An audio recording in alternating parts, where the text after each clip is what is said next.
word's gonna be with me for every. I don't speak a lot. I don't speak Portuguese. In fact, I'm very badly English, but I collect words from different languages, and normally it's beautiful to see that the words that I like, they always have a very beautiful meaning. So asante to everyone.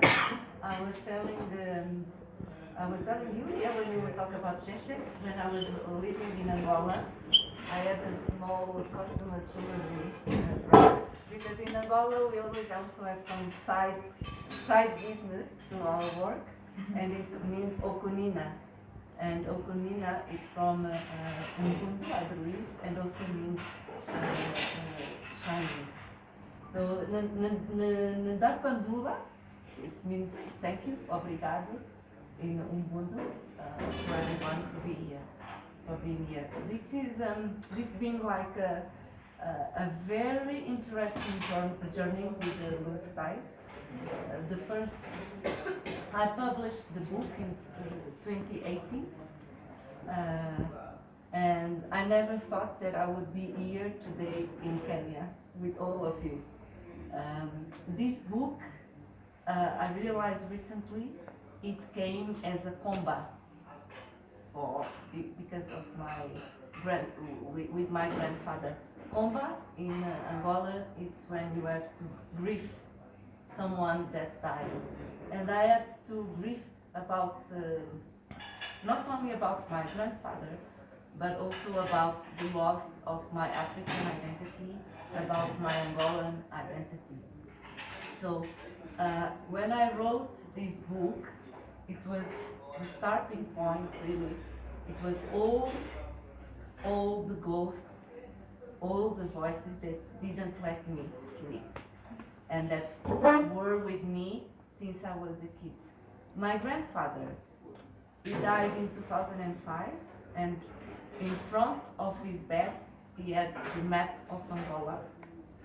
So in fact, my family, even though that we moved to Angola as refugees in the beginnings of the 80s, they never left the country.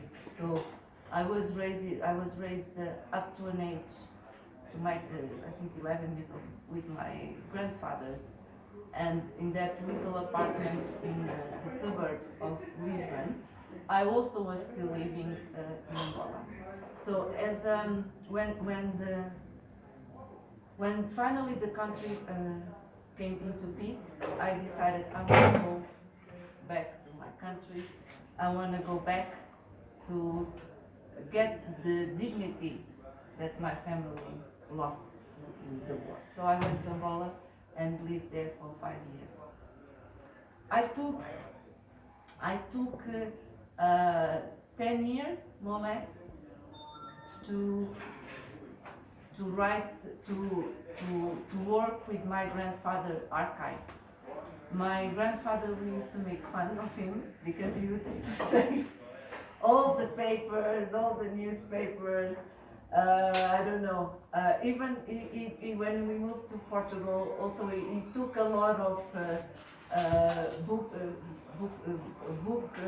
historical books, a lot of pamphlets, a lot of information about Angola. And we were always asked, but why do you want these old papers? This is all garbage, why do you want that? And that was the best heritage that my grandfather gave me, because that's why Loose Ties exists. So Loose Ties, I normally say it's 100% fiction and 100% autobiographical. I'm not Victoria, but like Victoria, I also went to Angola on a self-discovery journey. And on this process of self-discovery, on my reconnection with the land, really with the roots, with the motherland, I started also reading a lot about the Angolan history, because my education was all based in the Portuguese schools. And in Portugal, of course, I didn't learn about Queen Ginga, for instance. I learned about the Marias of Portugal. That's one of the quotes that I have in the book. So on this self-discovery, I learned about the contribution of Angolan women on the independence war.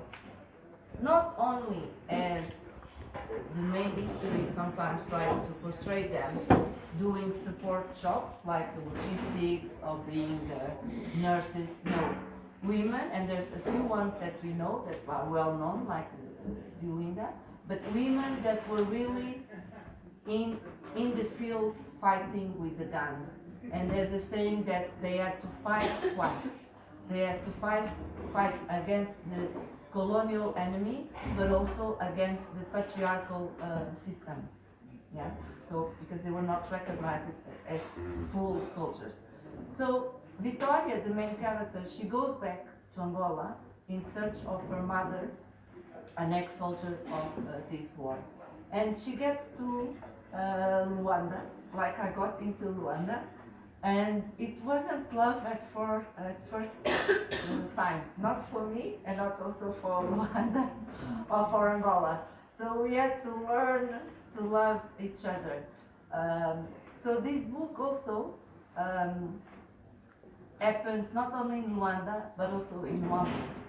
I'm from Wambo, it's on the countryside of Angola, completely different from Rwanda. Rwanda is not Angola. It's much bigger. And it was also on that trip to Angola, to Wambo, that I really had the time to reconnect in some, I would even say in some spiritual way with Angola, because Luanda is very ethical, it's super energetical. You cannot, it's like boom, boom, boom, maybe a little bit, maybe like Nairobi.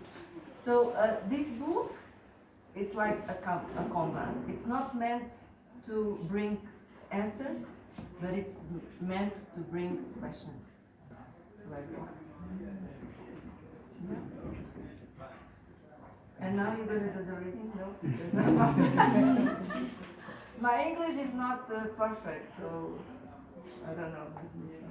You're doing great, yes. So I'm gonna one of Luanda is one of those cities, and I know a lot of. I don't know anyone, in fact, that has been in Rwanda who hasn't said, "Oh, it's difficult to live there, but I like it." So it's a place that gets it under our skin. I say in my book, Rwanda is like a difficult woman. You cannot forget her. Yeah? So Luanda is also a big character in my book. So this chapter that I'm going to read, it's about the city of Luanda. Sunday. Luanda is still asleep, retired in the quietness, like a beast so exhausted that it gets into a deep sleep. Everybody holds rights to the city, but the overload and burden of so many bodies are a massacre.